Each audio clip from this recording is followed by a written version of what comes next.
السلام عليكم. اللهم صل وسلم وبارك على سيدنا محمد وعلى آله وأصحابه أجمعين.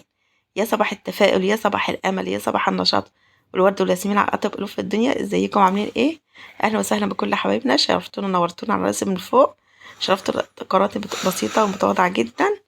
ربنا يسعدكم ويهنيكم يا رب. فيديو النهاردة حبيب قلبي كده مليان بمعلومات كتير وأكلات جميلة وحاجات جميلة هنعملها.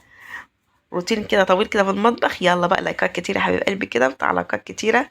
يا طب قولوا في الدنيا كده وشير واشترك في القناة يلا عشان اوصلك كل جديد. بصي يا حبيب قلبي كده، انا كنت رايحة المطبخ مش عارفة الزهايمر. قصدي كنت رايحة السوق عشان اساسا اجيب كرنب الروضة. الروضة طلبت مني كذا مرة كرنب. هي بتقول لك عليه كرنب، تقول يا ماما انا عاوزة كرنبو.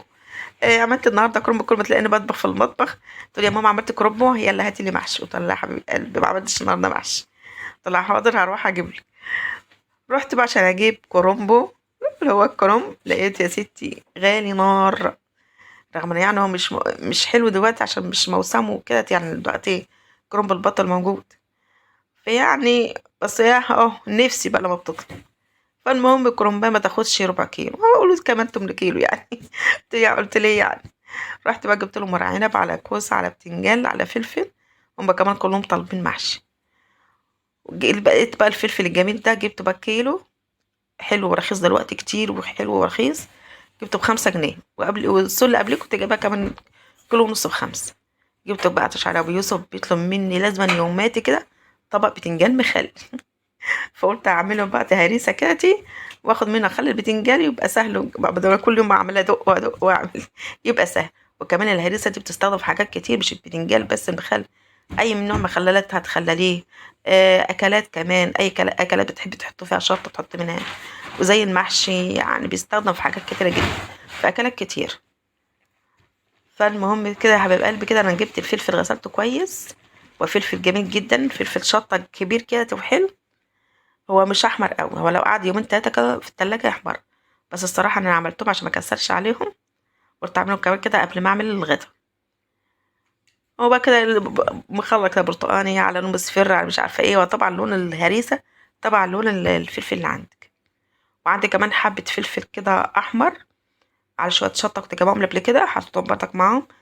يغمق معايا اللون شويه. دلوقتي كده بقشر كده حبه توم، احط لهم حوالي كده يعني تقريبا كده 10 فصوص توم تقريبا كده. وهنحط بقى في التتبيله، هحط بقى معلقتين كبار كده كمون. و3 معالق كبار كده ملح. ومعلقه فلفل اسود وليمون. طبعا هو تبقى في الكبه يبقى اسهل طبعا. بس احنا ما عندناش كبه يعني مش هنعمل هريسه، لا هنتصرف كده ونعملها في الخلاط. عشان المشكله في الخلاط في الفلفل. هتقولي حطوا ميه ويسهل معاك الضرب، لا مش هينفع معاها ميه خالص.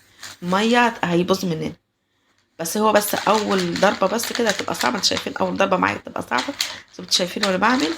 وبضغط بالمعلقه كده عشان اسهل الحاجه تنزل لتحت كده وسهل الضرب. بس يا حبيب قلبي مع عصرة الليمونة والشوية اللي تحت كده هتلقاهم ما ضرب الأول لتحت خالص اللي عند السكينة.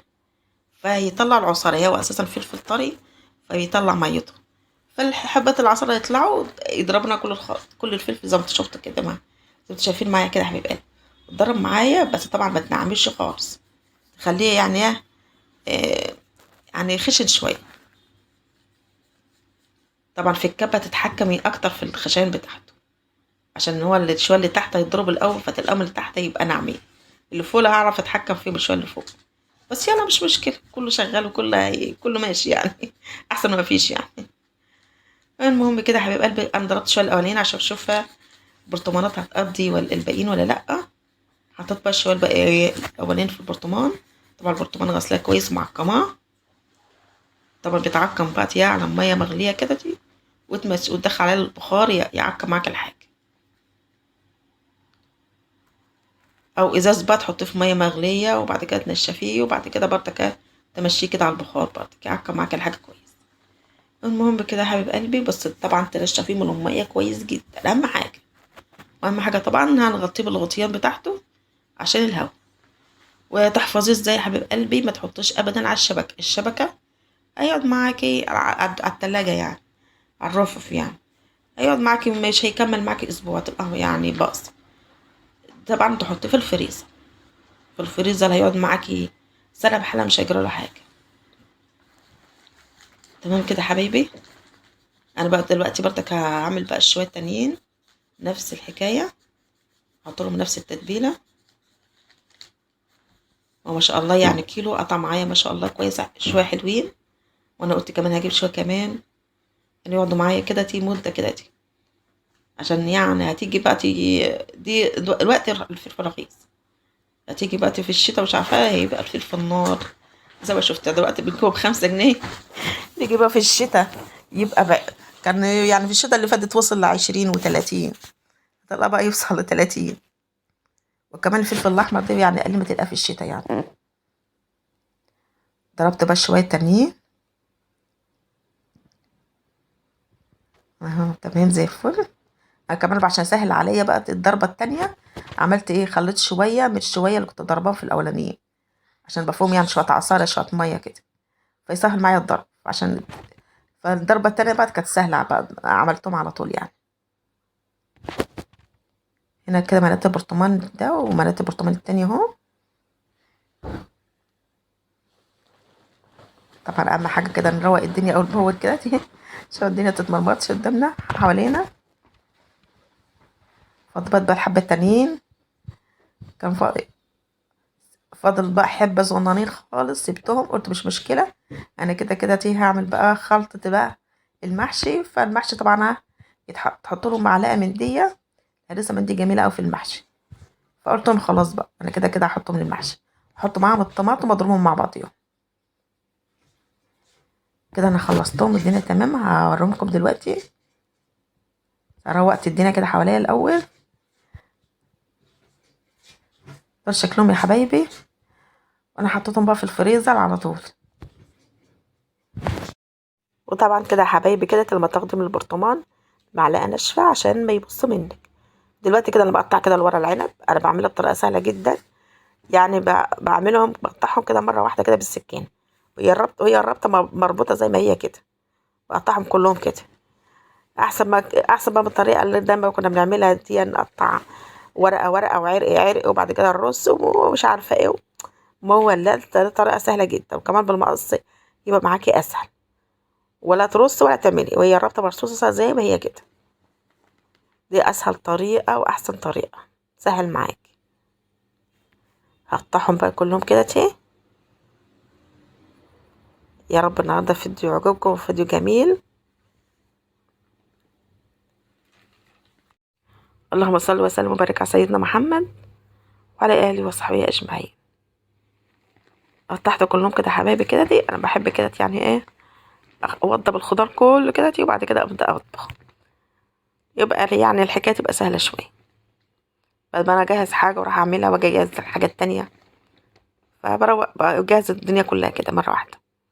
خصوصا بقى يوم المحشي ده يوم العالمي، يعني دربكه وبياخد وقت، يبقى كذا حاجه الواحد بيعملها. كده انا خلصت الكميه كلها كده. هنا تبقى هبدا بقى اجيب الكوسه واجيب بتنجان واعملهم. انا يعني بقى مش بكتر. يعني انا حتى جايبه كيلو بتنجان مش هعمله كله، يعني انا اخدت اقل من نصه كمان. يعني عامله اقل من نص كيلو بتنجان، يعني محدش بياكل كتير يعني في الصيف خصوصا يعني. وعن نفسي كده كل واحد بتنجانية على كوساية على صباعين محشي، يلا مش كتير يعني أنا بعمل. الكوسة دي كان فاضلين عندي من الكيلو كنت جايباه، يعني الكيلو ده أنا عملته 3 مرات، طبخته مرتين. ودي كام واحدة كده سبتهم بقى، قلت لو جبت محشي وكده عشان هو سيف وراودة بيحبوا الكوسة. انا قلت كمان عشان انجز كده على طول عملتهم كده وانا واقفه كده لو قعدت بقى طبعا انت عارفه الواحد لو قعد بقى يكسر بيستحلى القعده ويقعد ويكسر بيعوق بقى في القعده. الواحد واقف كده ينجز على طول.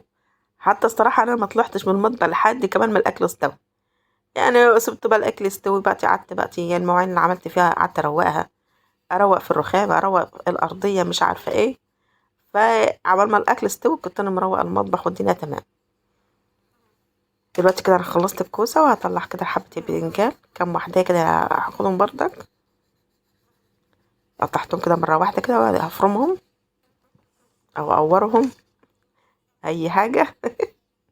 دي او دي تنفع يعني.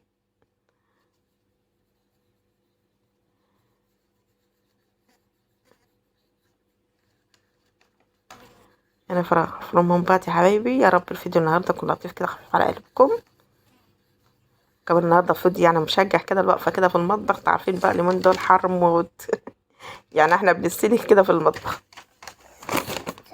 وكمان قال لكم ارفعوا الباط يا اصحاب القنوات اللي زينا كده يعني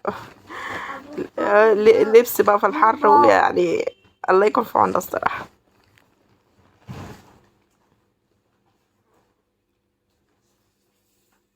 ربنا يعين كل واحد على نعمه تعيشه، امين يا رب العالمين، ويرزقكم من وسع، امين يا رب العالمين. ان شاء الله طريقتي في كده في الاكل تعجبكم. يا رب القناه تعجبكم، ولا اي اقتراحات واي فيديوهات تحبوا اعملها قولوا لي كده حبايبي، وجزاكم الله الف خير. ومستنيه رايكم على الفيديو النهارده. وقلت بقى اعمل لكم فيديو في المطبخ كده، يا رب الفيديو النهارده يعجبكم كده، اعطيكم كده فيديو مختلف. يعني اول مره اعمل فيديو كده بالروتين كده انا كنت بعمل لكم في المطبخ كده روتين سريعا مع المواعين وكده بس قلت كده اغير كده واعمل روتين في الاكل، روتين كامل كده وانا بعمل الاكل. يا رب يعجبكم، وتغيير في الفيديوهات، وان شاء الله باذن الله يعجبكم.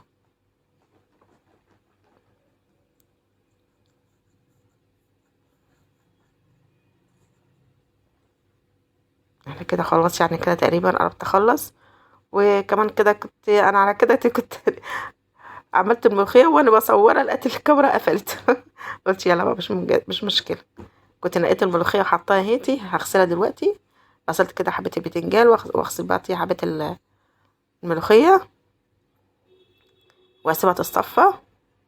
دلوقتي كده انا حطيت كده بصلتين كبار حمرتهم، وحطيت التوابل، وحطيت كمون وفلفل اسود وبهارات والكزبره، وحطيت كده والثوم، وحطيت طماطم سبكت خالص، ونزلت كده بربطتين كزبره، ربطتين كزبره وربطتها شبت. هبدأ كده احشي. والورق عنب كنت سلقته زي ما انتوا شفتوا. في ناس بتحب تحط ليمون كده في السلق ومش عارفه ايه.